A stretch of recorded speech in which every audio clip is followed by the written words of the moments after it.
देशभक्त के आज के एपिसोड को शुरू करने से पहले माफी मांगूंगा क्योंकि दिल्ली में फ्लू भीषण तरीके से फैली हुई है और मुझे भी लग गया पिछले कुछ दिनों से टेम्परेचर और आवाज की बैंड बची हुई है। लेकिन ये एपिसोड करना बहुत ही ज्यादा जरूरी इसलिए है क्योंकि हमारे देश में जिस तरीके की अभी एक पॉलिटिक्स आप देख पा रहे हैं वो काफी यूनिक है। एक यूनिक पॉलिटिकल गेम खेला जा रहा है। एक तरफ ऑपोजिशन को पहली बार एक दशक से ज्यादा में एक ऐसी अपॉर्चुनिटी मिली है जब वो नैरेटिव कंट्रोल कर रही है हमारे देश में। दूसरी तरफ सरकार को भी ये बात भली भांति मालूम है कि पॉलिटिक्स में जो नैरेटिव कंट्रोल करता है वही वोट शेयर भी इवेंचुअली जाकर कंट्रोल करता है। तो सरकार इसके बारे में क्या कर रही है वो भी काफी दिलचस्प है। इस सब के बारे में देशभक्त पर आज बात करेंगे कि किस तरीके की एक चाणक्य नीति खेली जा रही है सरकार की तरफ से और क्या ऑपोजिशन ये जो 2 हफ्ते से नैरेटिव अपने पास कंट्रोल करके आई है, जो इलेक्शन कमीशन के खिलाफ जो एक मोर्चा खोला है उसे मेंटेन किया जा सकता है, उसका बिहार इलेक्शन पर क्या असर पड़ेगा और क्या एक चेंजिंग पैराडाइम हम देख पा रहे हैं जहां तक यूथ ऑफ इंडिया कंसर्न्ड है, सोशल मीडिया जहां तक कंसर्न्ड है, क्या लोगों का मन कहीं ना कहीं बदल रहा है, उसके बारे में बात करना काफी जरूरी है। अगर आपको याद ना हो, 8 अगस्त का वो दिन था जब राहुल गांधी ने एक पूरा मोर्चा खोला, प्रेस कॉन्फ्रेंस किया, महादेवपुरा कंस्टिट्यूएंसी में क्या हुआ है और किस तरीके से 1 लाख एक्स्ट्रा वोटर्स वहां थे और उसी मार्जिन से जहां बीजेपी जीती। तो सीधा सीधा इलेक्शन कमीशन के खिलाफ जब राहुल गांधी ने मोर्चा खोला, उस मोर्चा को खोलते हुए अब 15 दिन से ज्यादा हो चुके हैं और इस स्टोरी में हर दूसरे दिन कोई ना कोई नया पहलू आता रहता है। या तो सुप्रीम कोर्ट का कोई ऑर्डर आता रहता है कि नहीं, आधार आपको कंसिडर करना पड़ेगा बिहार एसआईआर के लिए, या फिर कोई इन्वेस्टिगेशन कोई न्यूज ऑर्गेनाइजेशन करती है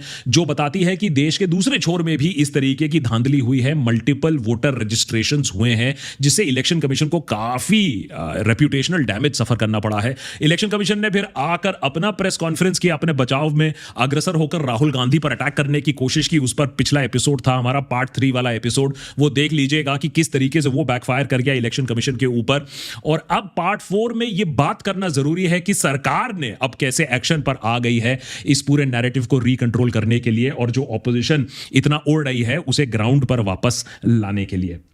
जहां तक कांग्रेस की बात है, धीरे धीरे आप देखेंगे एक क्रोनोलॉजी इसमें भी है। पहले राहुल गांधी ने जो इलेक्टोरल जो रोल्स है उसमें धांधली की बात की, फिर धीरे धीरे इलेक्शन कमीशन पर अटैक किया, उसके बाद सीईसी से सीधा पंगा ले लिया, उसके बाद बीजेपी का नाम ले लिया और अब फाइनली नरेंद्र मोदी को खुद ही वोट चोर बोल रहे हैं राहुल गांधी। इसके विपरीत में आप देखेंगे कि अमित शाह काफी अग्रसर होकर मीडिया में अब इंटरव्यूज भी दे रहे हैं, बोल रहे हैं कि भैया सरकार अपना काम कर रही है, राहुल गांधी हैं फ्रस्ट्रेटेड, राहुल गांधी हैं लूजर और इस वजह से उनका दिमाग खराब हो गया है, जिसकी वजह से ये सब लांछन लगाए जा रहे हैं इलेक्शन कमीशन के खिलाफ। लेकिन यहां सिर्फ बयानबाजी की बात नहीं हो रही है, जहां अमित शाह की बात है तो वहां फिर चाणक्य नीति भी खेली जा रही होगी। देशभक्त के आज के एपिसोड में 5 ऐसी चीजों के बारे में जिक्र करना काफी जरूरी है जो अचानक से हमारे सामने आ गई है और जो पूरे नैरेटिव को विपक्ष से छीनने की कोशिश कर रही है। अदरवाइज 1 हफ्ते पहले 2 हफ्ते पहले आपने इन चीजों के बारे में सुना भी नहीं होगा, लेकिन अब यही न्यूज जो नैरेटिव है, जो गोदी मीडिया है, वहां यही न्यूज डोमिनेट कर रही है। ऐसा क्यों?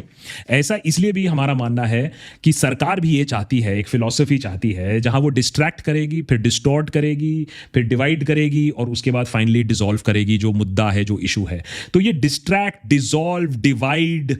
डिस्टॉर्ट का जो एक जो फंडामेंटल है वो कैसे होता है, आप इन 5 एग्जांपल से समझ लीजिए। Suddenly out of nowhere Amit Shah bill लाते हैं 130th amendment bill to the constitution. किसी ने मांग तो नहीं